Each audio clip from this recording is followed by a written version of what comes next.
आधुनिक शहर को बनाना चाहते हैं। ये हमारी कोशिश है। आज चुनाव से पहले ही लोगों ने 2-2 ढाई-ढाई करोड़ रुपए खर्च कर दिए। अभी तक किसी किसी का 4-4 5-5 करोड़ रुपए खर्च हो गया। मेरे पास भी एक प्रेशर बीजेपी का रहता था, बड़ा लालच प्रलोभन दिया जाता था कि भैया सब लोग आगे, तुम भी आ जाओ, बहती गंगा में हाथ धो लो। यहाँ पे जो पेयजल की कमी हुई है वो हुई है पेयजल के कुप्रबंधन के कारण।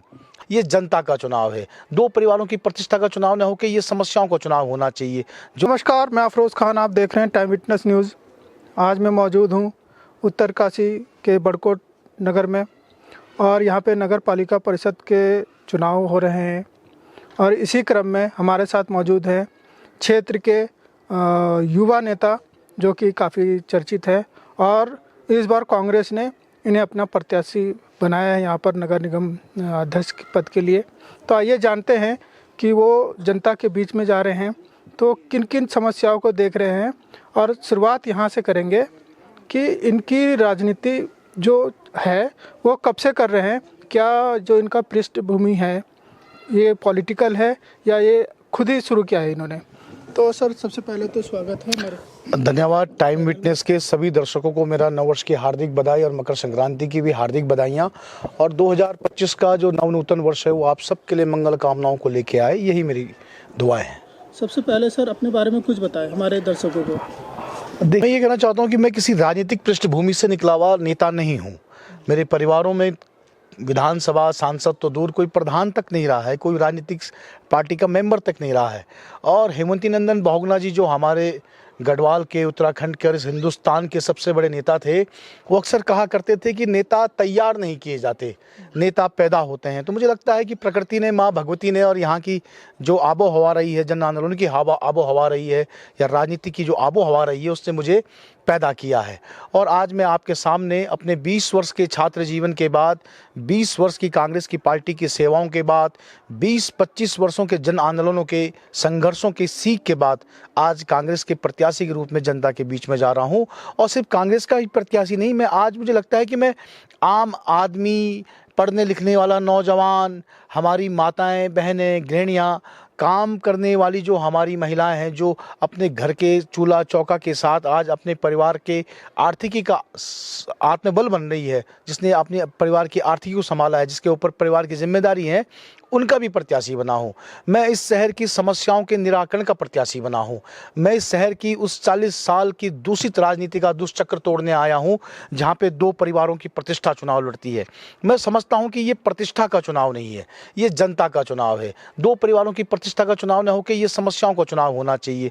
जो आज नगर की सुविधाओं का टोटा इस शहर के अंदर अंबार बन के खड़ा है, इसके समाधान के लिए मैं प्रत्याशी बना हूँ और यही मेरा जीवन है और यही मेरा लक्ष्य है। आप जनता के बीच में जा रहे हैं सर, ऐसी क्या समस्या आप देख रहे हैं जनता के कि नहीं ये समस्या प्रमुख है, अगर मैं बनता हूं तो इसे पूरा करूंगा? देखिए, मैं बार बार कह रहा हूं कि नगर पंचायत से ये नगर पालिका हो गई, लेकिन एक नगर का जो स्वरूप होता है, अगर हम विदेशों में जाएं या मेट्रो सिटीज़ की बात करें, एक मॉडल होता है और एक ग्राम सभा होती है, उसका एक मॉडल होता है। आज हमारी ग्राम सभाएं भी बहुत अच्छा काम कर रही हैं, लेकिन ग्राम सभा और शहर के अंदर कुछ ना कुछ फ़र्क होता है। ग्रामीण क्षेत्र से पलायन होकर आदमी शहर में आता है, तो जिन नगरीय सुविधाओं के लेके आता है वो होते हैं स्कूल, अस्पताल, अच्छी सड़कें, अच्छे मैदान, अच्छे खेल मैदान, अच्छे ऑडिटोरियम जहाँ रंग कर्म, अभिव्यक्ति की स्वतंत्रता हो, अभिव्यक्ति का कर्म हो, इस तरह की जो चीज़ें हैं जिससे आदमी का व्यक्तित्व विकास होता है, वो चीज़ों से आज भी ये शहर मतलब मरहूम है, वो यहाँ मौजूद नहीं है। आज भी कहीं ना कहीं इस बड़कोट शहर का जो ढर्रा है वो एक ग्रामीण परिवेश की तरह चल रहा है। तो मैं ये चाहता हूँ कि ये बदले, जो नगरीय सुविधाएं शहर को मिलनी चाहिए। भाई आज हम बिजली, पानी, सड़क, नाली, कचरा, इनकी तो बात करते हैं, लेकिन आज इंटरनेट भी हमारी आवश्यकता बन गई है। हम इंटरनेट क्यों नहीं प्रोवाइड करा पा रहे हैं? इंटरनेट पे आदमी सिर्फ फेसबुक, यूट्यूब यही नहीं चलाता है। आज जो हमारे पढ़ाई लिखाई करने वाले बच्चे हैं वो यूट्यूब में जाकर के अपनी कोचिंग क्लासों को पढ़ रहे हैं, अपनी पढ़ाई कर रहे हैं। जो हमारी कामकाज वाली महिलाएं हैं, जो कामगार लोग हैं, वो टेक्निक और चीज़ों की जानकारी, विश्वव्यापी ज्ञान की जानकारी इंटरनेट से लेते हैं। तो आज इंटरनेट हमारे लिए उतना ही आवश्यक हो गया है जितना कि आज हमारे लिए, कल तक हमारे लिए बिजली थी। आज बिजली चले जाए तो आदमी का प्राण रुक जाता है, इंटरनेट ना हो तो आदमी का प्राण रुक जाता है। तो हम चाहते हैं कि इस पूरे शहर को एक तो इंटरनेट सर्विलांस से जोड़ें, वाईफाई सिस्टम से जोड़ें। खासकर अगर सारे शहर को भी नहीं जोड़ पाते हैं, जो हमारे शैक्षणिक केंद्र हैं, जहाँ पे पुस्तकालय है, वाचनालय हैं, स्कूल हैं, या जहाँ पे स्टडी सेंटर है, या जहाँ पे ऐसा गार्डन है जहाँ पे बहुत सारे नौजवान बैठते हैं, हम उस पूरे शहर को इंटरनेट वाईफाई जोन से देना चाहते हैं। हम आधुनिक शहर को बनाना चाहते हैं, ये हमारी कोशिश है। आज भी महाविद्यालय के बच्चे यहाँ से 10 किलोमीटर दूर पैदल जाते हैं। मैं चाहता हूँ कि नगर पालिका की बसें संचालित हों। जब वो अपने राजस्व पे काम करे तो कम से कम उसमें जो छात्र हों, छात्राएं हों, इस विद्यालय की, महाविद्यालय की या किसी भी विद्यालय की, उनके लिए आई कार्ड दिखा करके निःशुल्क मतलब परिवहन की व्यवस्था हो। ये हमारे हाथ में है। हम चाहते हैं कि पेयजल का जो संकट है, एक तरफ हमारी माँ यमुना, एक तरफ हमारा हिमालय, एक तरफ हमारे पास बांध बुरास का पानी, फिर भी पेयजल का संकट गहराया। तो पेयजल का संकट इसलिए नहीं गहराया कि यहाँ की भूमि मरुस्थल हो चुकी है। ये हरी भरी बांध बुरास की भूमि है, यहाँ पेयजल की कमी नहीं हो सकती है। यहाँ पे जो पेयजल की कमी हुई है वो हुई है पेयजल के कुप्रबंधन के कारण। हमारा प्रबंधन बिगड़ा है। एक पाइप की लाइन अगर हमारी पानी के टैंक से घरों तक आ रही है, जिस घर में 50 कनेक्शन होने चाहिए थे, 60 कनेक्शन होने चाहिए थे, उस कनेक्शन में कहीं कहीं 200-200, 250 कनेक्शन दे दिए हैं। तो कहाँ से सुचारू रूप से, नियमित रूप से लोगों को घर में पानी आएगा? और कहीं पे 50-100 कनेक्शन होने थे तो वहाँ पे 20 ही लोगों को कनेक्शन है। तो मैं चाहता हूँ कि शहर के अंदर जितना भी पानी का जो सिस्टम है, इसको चेंज किया जाए, प्रॉपर तरीके से नई पाइपलाइनें बिछे। कभी कहाँ पानी किस तरीके से बिछा हुआ है, कोई वो ही नहीं है, सुधी नहीं है किसी को। पानी के टैंक, यहाँ पे एक पुराना टैंक बना हुआ है, जंगलात की सीमा में है। अब वहाँ पे नए टैंक को निर्माण करने में दिक्कत आ रही है। तो जो हमारे 7 वार्ड हों, उसमें 7 वार्डों में पानी के टैंक क्यों नहीं बना देते? कितनी ज़मीन उसमें लगती है। तो ये आधारभूत जो ढांचा है, इसकी तरफ आज तक किसी का ध्यान ही नहीं गया। यहाँ पे जो व्यक्ति नेता बनता है, उसे अपने चमचों को, अपने कार्यकर्ताओं को, अपने रिश्तेदारों को ठेके देने होते हैं, ठेकेदारी करनी होती है। मतलब कहीं की ईंट, कहीं का रोड़ा, भानुमती ने कुनबा जोड़ा। तो इस तरह की जो राजनीति है, मैं इसे हटा करके जो यहाँ का अनएम्प्लॉयड यूथ है, उसके लिए रोजगार के नए अवसर तलाशना चाहता हूँ। मैंने बार बार कहा है कि यहाँ पे दुकानें नगर पालिका ने बनाई हैं, उन दुकानों की जगह हम चाहते हैं कि कम से कम 250-300 और दुकानें और सही जगह पे बने, ताकि उन पर संकट ना आए। वो 250-300 दुकानें मैं अपनी उन गरीब बहनों को देना चाहता हूँ, सबसे पहले प्राथमिकता के आधार पर, जो आज अपने घर की। आज अगला क्वेश्चन भी यही था कि आप यहाँ पे नगर मतलब पानी की, सड़क की, सब चीज़ की व्यवस्था होती है, मगर महिलाओं के बारे में, बच्चियों के बारे में कोई नहीं सोचता है। बिल्कुल सोचना पड़ेगा। जो महिलाएं आज अपने गांव से शहर में आई हैं, चाहे ये तो बड़कोट शहर कह रहा हूँ, मैं तो बड़े शहरों की, महानगरों की बात कर रहा हूँ, महिलाएं आज पुरुषों से कंधा मिला के चल रही है। अगर आज वो रोजगार का अवसर तलाश रही हैं, तो वो किसी नेता की चाटुकारिता नहीं करती हैं, किसी नेता का नारा नहीं लगाती हैं, किसी नेता के पीछे झंडा कंडा लेके नहीं घूमती है। तो क्या उनको रोजगार नहीं मिलना चाहिए? अगर वो गरीब हैं, उनके पास नगर पालिका की दुकान की पगड़ी देने के लिए 50,000, 1 लाख रुपए नहीं, तो क्या उनको दुकानें नहीं मिलेगी? और नगर पालिका कौन होती है पगड़ी लेने वाली? भाई, मेरा अगर कोई निजी भवन है, मेरा कोई मॉल है, मेरा कोई बिजनेस सेंटर है, मैंने अपने पैसों से उसे बनाया है, तो वहाँ पे पगड़ी कोई आदमी ले रहा है, वो 50,000 ले, 1 लाख ले, समझ में आती, कोई कमर्शियल प्रॉपर्टी है। नगर पालिका की जमीन नगर पालिका के टैक्स से जनता के लिए बनाई जाती है। वहाँ पे इस तरह की मतलब परिपाटी शुरू करना, मैं इसको ध्वस्त करना चाहता हूँ।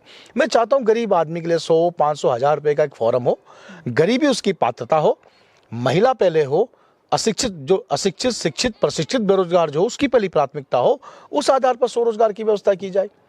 आप सर एक युवा नेता हैं, युवाओं के बारे में आपका क्या सोचना है? युवाओं के बारे में मेरा ये कहना है कि कभी कभी शर्म आती है भाई साहब कि हम नेता हैं, हम राजनीति में हैं। कुछ लोगों ने राजनीति को इतना बदनाम कर दिया है। आज हमारे शहर में चुनाव चल रहा है, बामुश्किल 11,000 कुछ वोट हैं हमारे शहर में। 11,000 के वोट के चुनाव में मुझे लगता है कि जो आदर्श चुनाव आचार संहिता का जो एक गाइडलाइन है कि 6 लाख रुपए के भीतर आपको चुनाव लड़वाना है, उसमें चुनाव लड़ा जा सकता है। लेकिन मैं क्या देख रहा हूं, चुनाव से पहले ही लोगों ने 2-2, 2.5 करोड़ रुपए खर्च कर दिए। अभी तक किसी का 4-4, 5-5 करोड़ रुपए खर्च हो गया। सर आरोप लगा रहे हो बहुत। आरोप बिल्कुल लगा रहा हूँ, मैं आरोप नहीं लगा रहा, मैं कोई आरोप लगा रहा है। आप किसी भी आदमी के माइक पे मुंह लगा के देखिए, आप देखिए ना बाजार में किस तरह से बेतहाशा शराब, मांस, काई में खर्च हो रहा है। भाई, तुम्हारा पैसा शराब में, मीट में, इन्हीं चीजों में खर्च हो रहा है। 11,000 के लिफाफे बना रहे हो। आज तुम 11,000 दे दोगे उन वोटरों को, कल जब वो अपनी स्कूल की फीस भरनी होगी या कोई और कार्य करना, तब कौन आएगा? आप चुनाव को वोट खरीद के कर रहे हो। आप जो व्यक्ति 11,000 वोटों के लिए करोड़ों की आज राशि खर्च कर दे रहा है, तो कल वो अरबों का वसूल भी करेगा। तो मैं ये चाहता हूँ, बात ये भी नहीं है, इससे भी गहरी बात ये है कि कल के दिन अगर कोई गरीब व्यक्ति, मेरी तरह, मैं गरीब परिवार का व्यक्ति हूँ, और मैं इस बात का इसलिए ढिंडोरा भी नहीं पीटना चाहता। मैं वो व्यक्ति नहीं हूँ कि जिसने फेसबुक में अपना QR कोड डाला हो कि मुझे चंदा दे दीजिए। मैंने चंदे की कहीं मांग भी नहीं की है। विजयपाल रावत अगर राजनीति में पिछले 20-24 वर्षों से, तो उसका सामर्थ्य है राजनीति करने का। आज मैं बिना पैसों को खर्च के हुए अपनी माताओं के पास, अपनी बहनों के पास, अपने भाइयों के पास, अपने काका ताऊ चाचाओं के पास जा रहा हूं, मुझे सबका प्यार, सबका आशीर्वाद मिल रहा है। ये जो पैसे की राजनीति है, मैं इसका दुष्चक्र तोड़ने के लिए चुनाव लड़ रहा हूँ। मैं ये चाहता हूं, कल पंचायत का चुनाव होने वाला है, भविष्य में विधानसभा का, लोकसभा का चुनाव भी आएगा, इस नगर पालिका का चुनाव भी आएगा। कोई मेरी तरह गरीब लड़का राजनीति में संघर्ष करके अगर आगे बढ़ रहा है, तो उसके अंदर ये हिम्मत आए कि विजयपाल भाई ने बड़े बड़े पैसे वालों के साथ बिना पैसे के चुनाव लड़के दिखाया, तो हमें भी चुनाव लड़ने की हिम्मत होनी चाहिए। ये जो पूंजीपति लोग आज राजनीति में अपना पैर जमाए बैठे हैं, इनका ये अहंकार तोड़ने की जरूरत है, ताकि आम आदमी को लगे कि नहीं, सिर्फ पैसे से चुनाव नहीं होता है। पैसे से चुनाव लड़ा जा सकता है, लेकिन सिर्फ पैसे की शर्त पर चुनाव नहीं जीता जा सकता। राजनीति राजनीतिक संघर्ष मांगती है, और उसी राजनीतिक संघर्ष के परिणाम से ही राजनीति की विजय का रास्ता प्रशस्त होता है। सर चलिए, तो आपने बताया ही है, मैंने ये कहना था कि आप युवा नेता हैं, युवाओं के लिए क्या सोचे, अगर आप पालिका अध्यक्ष बन जाते हैं तो ऐसा क्या लगता है आपको कि नहीं, मैं युवाओं के लिए ये कार्य करूंगा ताकि इन्हें फ़ायदा ज़्यादा पहुंचे? देखिए, युवा आज की तारीख में, सबसे पहले जो युवा है उसकी सबसे बड़ी समस्या है नशा।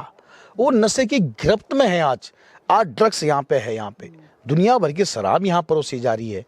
मैं चाहता हूं कि नशे की रोकथाम के लिए हम पुलिस के साथ मिलकर एक बेहतरीन कार्य करें, और वो बेहतरीन कार्य सबसे अच्छा ये हो सकता है कि हम शहर के अधिक से अधिक हिस्से को, ऐसा कोई हिस्सा सार्वजनिक स्थल का ना छूटे जहाँ पे हमारा CCTV सर्विलांस ना हो। आज मुश्किल से शहर के अंदर 3-4 कैमरे काम कर रहे हैं। मैं उस 3-4 कैमरों की संख्या को 400-500 कैमरों की तादाद में लाना चाहता हूं। अगर पूरा शहर हमारा CCTV सर्विलांस में होगा, तो कहीं ना कहीं जो नशे की गिरफ्त में लोग फंसे हैं उसको बाहर निकालेंगे। दूसरी बात, पढ़ने लिखने वाला जो युवा है वो 2 भागों में बटा हुआ है, एक स्कूल जाने वाला, कॉलेज जाने वाला, और एक जो कॉलेज से पास आउट हो चुका है, अपने माँ बाप की महंगे पैसे पे, महंगे मेहनत के पैसे में देहरादून, इलाहाबाद, दिल्ली से तैयारी करके वापस में आज घर में सेल्फ स्टडी कर रहा है।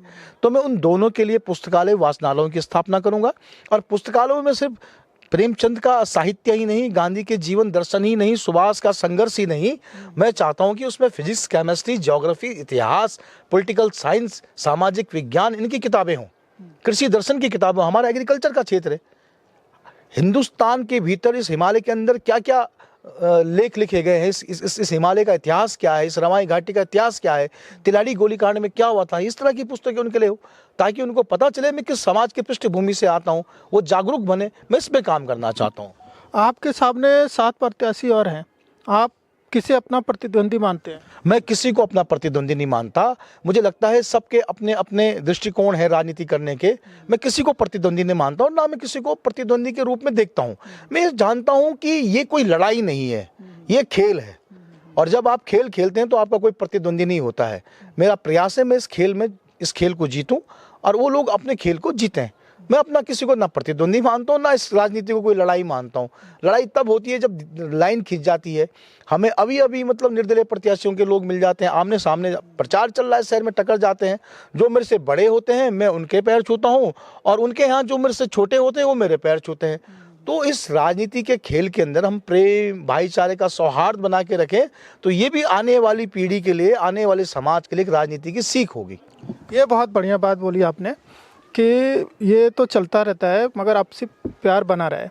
तो सर, मैं बाकी की तो बात नहीं करता हूँ, मगर 2 प्रत्याशी ऐसे हैं आपके सामने। जैसे मैं बात करूँ विनोद डोभाल की, वो निर्दलीय विधायक के भाई हैं, और दूसरी तरफ अतुल रावत जी हैं, जो कि पहले 2013 में पालिका अध्यक्ष भी रह चुके हैं। तो क्या उन्हें आप टक्कर दे रहे हैं बढ़िया तरीके से? मैंने कहा ना, जब लड़ाई ही नहीं है तो टक्कर किस बात की देनी किसी को। तो ना मैं ये मानता हूँ कि वो मुझे टक्कर दे रहे हैं, ना मैं उनको टक्कर दे रहा हूँ। हो सकता है वो दोनों आपस में एक दूसरे को टक्कर दे रहे हो। ये टकराव में मैं नहीं पड़ता। मैं सोचता हूँ कि सबको प्रणाम करके, हाथ जोड़ के अपना जो एजेंडा है उस पर काम किया जाए। मैं चलिए, अतुल राव जी के बारे में बता दीजिए, क्योंकि वो तो 2013 से 2018 तक पालिका अध्यक्ष रह चुके हैं, तो उनके कार्यकाल को कैसे देखेंगे? देखिए, उनके कार्यकाल के आधार पर वो चुनाव के मैदान में आए हैं। उस चुनाव उनका जो कार्यकाल अच्छा रहा, बुरा रहा, उस पर जनता ने मोहर लगानी है। अगर जनता ने उनको चुनाव जिताया तो समझो कि उनका कार्यकाल अच्छा और उत्तम था। अगर जनता ने उनको चुनाव हरा दिया तो समझो कि उनका जो कार्यकाल था अच्छा और बुरा नहीं रहा। मैं इस पर टिप्पणी करने वाला होता कौन हूँ? जिस जनता ने उनको 2013 में चेयरमैन बनाया था, वो जनता 2025 में तय करेगी कि वो फिर से उनको चेयरमैन बनाएगी नहीं बनाएगी। वहाँ से उनके कार्यकाल का प्रमाण आ जाएगा। रही बात निर्दलीय प्रत्याशी विनोद डोभाल जी की, मेरे बड़े भाई हैं, बड़े सम्मानित आदमी है, व्यवसायी आदमी है, और उनका भी अपना एक सामाजिक कार्य। देखिए, हर व्यक्ति सामाजिक कार्य करता है और सबको लगता है कि मैं बेहतर कर रहा हूँ। मैं पॉलिटिकल लाइन में पिछले 24-25 वर्ष से हूँ, तो ऐसा तो नहीं है कि हमने सिर्फ नेताओं के पीछे ही चक्कर काटे या नेताओं ने राजनीति में समय काटा। जब हम राजनीति के सार्वजनिक जीवन में होते हैं तो कहीं ना कहीं लोग हमसे अपेक्षाएं रखते हैं और हम कहीं ना कहीं उनकी अपेक्षाओं पर खरा भी उतरे होंगे। लोग आज हमें इतना प्यार करें तो यानी हम किसी के उपयोगी भी सिद्ध हुए होंगे। तो मुझे ये लगता है कि हम जो राजनीतिक जीवन में किसी के लिए करते हैं उसका ज़्यादा प्रचार प्रसार नहीं करना चाहिए। अभी हम किसी ऐसे सार्वजनिक पद पे नहीं बैठे कि हमने कोई शिलान्यास किया हो, लेकिन व्यक्तिगत तौर पे, मोटे तौर पे समाज को हमने भी छुआ है। लेकिन जो समाज से भी बोल करके अपने को प्रचारित करता है, उसकी प्रॉब्लम क्या होती है कि पिछले 6 महीने 7-8 महीनों से वो जो भी पूंजी खर्च करके, समय खर्च करके, अपना श्रम खर्च करके समाज के लिए जो कर रहा है, उसे बड़ा बड़ा अखबार में छपा करके प्रचारित करता है। तो मुझे लगता है कि अगर मैं आपकी परेशानी में कहीं काम आ गया और मैंने उसको अखबार में छपा के ये प्रचारित कर दिया कि देखो इस आदमी के लिए मैंने कुछ किया है, तो वो चीज़ें सारी धूमिल हो जाती है। मुझे लगता है कि दान और सेवा गुप्त होनी चाहिए, तभी आपके कर्मा से आपके भविष्य का प्रारंभ तय होता है। एक समय ऐसा भी था बड़कोट में जो कि कांग्रेस के लिए एक गढ़ माना जाता था। अभी ऐसा क्या हुआ कि पिछले कुछ समय से जो कांग्रेस के कार्यकर्ता हैं या नेता हैं, वो कांग्रेस को छोड़कर बीजेपी ज्वाइन कर रहे हैं या कुछ और कर रहे हैं? मैं इसीलिए कह रहा हूं कि मैं राजनीति में हूं और कभी कभी बड़ी शर्म लगती है कि हम राजनीति में हैं, क्योंकि आज राजनीति वो राजनीति नहीं रही जो गांधी, नेहरू, इंदिरा जी, राजीव जी के टाइम पे होती थी। आज जो राजनीति हो गई है वो सत्ता के इर्द गिर्द घूमती है। पिछले 10 वर्षों से उत्तराखंड के अंदर भारतीय जनता पार्टी की सरकारें काम कर रही है, दूसरा कार्यकाल है। मुझे लगता है कि अगर ये कार्यकाल कांग्रेस का होता तो जितने भी लोगों की आपकी शिकायत है, कार्यकर्ता, नेता जिनको आपने कहा है, ये सारे आज कांग्रेस में गमछा डाल के मेरे पीछे पीछे प्रचार में घूम रहे होते। और शायद सरकार होती तो विजय पाल रावत जैसे गरीब आदमी का शायद नंबर भी नहीं आता टिकट मिलने के लिए। तो ये संघर्ष का समय है। सत्ता के सारे आयाम मैंने भी अपनी सरकारों में देखे हैं। मेरे पास भी एक प्रेशर बीजेपी का रहता था, बड़ा लालच प्रलोभन दिया जाता था कि भैया सब लोग आगे, तुम भी आ जाओ, बहती गंगा में हाथ धो लो, वॉशिंग मशीन में आ जाओ, अरे हमने कहा जिस पार्टी ने हमको छात्र जीवन से उठा करके हिंदुस्तान की पूरी राजनीति, पूरे देश की राजनीति का पाठ पढ़ाया है, आज संघर्षों में फिर से दरी बिछानी पड़े, फिर से झंडा लगाना पड़े, फिर से नारा लगाने पड़ेगा, तो विजय पाल रावत अपनी पार्टी नहीं छोड़ सकता। मुझे लगता है कि एक राजनीतिक व्यक्ति के लिए पूरे जीवन भर एक दल में बना रहना अपने आप में सबसे बड़ी राजनीति है। बहुत से ऐसी बार सुना जाता है कि बीजेपी प्रलोभन देती है, अभी आपने भी कहा इस चीज़ को, तो सर बता भी दीजिए प्रलोभन कौन? प्रलोभन ही नहीं देती, बीजेपी धमकाती भी है। और इस तरह का प्रेशर जब मेरे ऊपर क्रिएट किया गया था कि भाई सब लोग चले गया, विजय पाल रावत रह गया, विजय पाल रावत रह गया, तो मैंने कहा यार इस दुष्चक्र को, ये जो दुष्प्रचार है, इसको कैसा तोड़ा जाए। अंकिता भंडारी हमारी एक बहन थी जिसके साथ जघन्य अपराध हुआ भारतीय जनता पार्टी के नेताओं के द्वारा। उसके विरोध के लेकर के मैंने मुख्यमंत्री पुष्कर सिंह धामी का इसी बड़कोट के चौराहे पर हजारों लोगों के बीच में अपने नौजवान 2 युवा साथियों को लेकर के विरोध किया, काले झंडे दिखाए और सीएम धामी गो बैक का नारा लगाया। अगर विजय पाल रावत का जीवन कलंकित होता, किसी तरह की ठेकेदारी, गलेदारी या गलत बिजनेस में होता, तो मुख्यमंत्री मेरे पे जांच बैठा करके मुझे भी जेल भेज देते। अगर मेरा चरित्र साफ है तभी तो मैं पुष्कर सिंह धामी मुख्यमंत्री का विरोध कर पा रहा हूं। तो उस दिन से तय हो गया कि विजय पाल रावत कांग्रेस का असली व्यक्ति है। तो हमें कई बार चुनौतियों को पार पाने के लिए साहस नहीं, दुस्साहस की आवश्यकता होती है, और वो दुस्साहस माँ भगवती ने मेरे अंदर कूट कूट के भरा है, और इसी दुस्साहस का परिणाम है कि आज हमें जनता का बहुत सारा प्यार मिल रहा है। राजनीति कभी कभी हाथ जोड़ के नहीं, अपने अंदर दुस्साहस पैदा करके आगे बढ़ने का नाम भी राजनीति है। तो राजनीति के इन सारे आयामों को मैंने देखा है और आज मैं नगर पालिका में बगैर संसाधनों के, बहुत कम संसाधनों के चुनाव लड़ रहा हूँ, तो भी मतलब मुझे इतना प्यार लोगों का मिल रहा है। और इसमें कोई तय नहीं कि 25 तारीख को जब परिणाम आएगा तो कांग्रेस की विजय श्री करके जनता का प्रत्याशी जनता के बीच में उपस्थित होगा। कितने वोटों से जीत रहे हैं सर? ये कैलकुलेशन लगाना मेरा काम नहीं है। ये कैलकुलेशन लगाना एग्जिट पोल का काम है, पत्रकारों का काम है, जनता का काम है। मेरा काम है इस शहर के अंदर एक एक व्यक्ति तक पहुंचना, उसका आशीर्वाद लेना, उसका प्यार लेना। देखिए, राजनीति में आपने कहा कि मेरे अलावा 7 प्रत्याशी हैं। वो 7 प्रत्याशी भी कहीं ना कहीं सामाजिक जीवन से जुड़े हुए लोग हैं। वो 7 प्रत्याशी ऐसे नहीं है कि उनको कोई वोट नहीं पड़ेगा। उनका भी एक जीवन रहा होगा, उनके भी रिश्ते नाते रहे होंगे, उनके भी दोस्त भाई बंद रहे होंगे, तो वो लोग भी तो कुछ वोट खाएंगे। लेकिन मेरी कोशिश है कि मैं जो मेरे साथ के, मेरे विरोध में जो प्रत्याशी हैं, जो मेरे साथ चुनाव खेल रहे हैं, लड़ नहीं रहे, मैं तो खेलना कहूँगा, चुनाव खेल रहे हैं, मैं उनके माता पिताओं का आशीर्वाद लूँ, उनकी बहनों का प्यार लूँ, उनकी पत्नियों का आशीर्वाद लूँ, उनका सहयोग करूँ, वो मेरा सहयोग करे। क्या एक वोट के लिए ही हम एक दूसरे से बात करना बंद कर देंगे आज? ऐसा तो नहीं होना चाहिए। मुझे लगता है कि 23, 24, 25 के बाद तो फिर से जो शहर का प्यार भरा सौहार्द जो वापस कायम हो जाएगा। कार्यकर्ताओं को, नेताओं को देख करके आपस में नहीं लड़ना चाहिए। हम तो सारे नेता आपस में बात करते हैं। तो मैं ये मानता हूँ कि सभी वोट ले जाएंगे, बाकी एग्जिट पोल और 25 तारीख का जो मतदान का रिजल्ट होगा वो बताएगा कौन चुनाव कितने वोटों से जीत रहा है। हमारे चैनल के माध्यम से आप बड़कोट की जनता को क्या संदेश देना? बड़कोट की जनता को मैं बहुत बहुत धन्यवाद देना चाह रहा हूँ। विजयपाल रावत ने खुद इतनी उम्मीद नहीं की थी, ना यहाँ के पॉलिटिकल जो एनालिसिस करते हैं, जो यहाँ की राजनीति के चाणक्य हैं, यहाँ की राजनीति के पंडित माने जाते हैं, उन्होंने भी इतना अनुमान नहीं लगाया था कि विजयपाल रावत को इतना भर भर के लोगों का प्यार मिलेगा। मैं आजीवन इस प्यार का शुक्रगुजार रहूँगा। मैं जीतूँ या हारूँ, ये तो समय के गर्भ में और माँ भगवती के आशीर्वाद में छिपा हुआ है। मेरा काम है अपना 100% प्रयास करना। लेकिन आपने मुझे नेता बनाया, अपना भाई समझा, अपना बेटा बनाया, इस प्यार का मैं आजीवन ऋणी रहूँगा। और विजयपाल रावत की सांसें जब तक चल रही है, विजयपाल रावत जन सरोकार के मुद्दों के लिए लड़ता रहेगा। कोई मुझे वोट नहीं भी दे रहा होगा, जिस दिन उसको किसी राजनीतिक व्यक्ति की जरूरत पड़ेगी, राजनीतिक मदद की जरूरत पड़ेगी, विजयपाल रावत निसंदेह उसके सुख दुख में उसके साथ खड़ा रहेगा। क्योंकि जिन लोगों का दिल में आज नहीं जीत पाया, उन लोगों का मैं दिल कल जीतूंगा। जिन लोगों का दिल में कल नहीं जीत पाया, जिन लोगों का दिल में परसों जीतूंगा। और ये जीवन भर मेरा सार रहेगा। मेरे परिवार पे आप सब लोगों ने इतना प्यार बरसाया, मैं इसका ऋणी हूँ।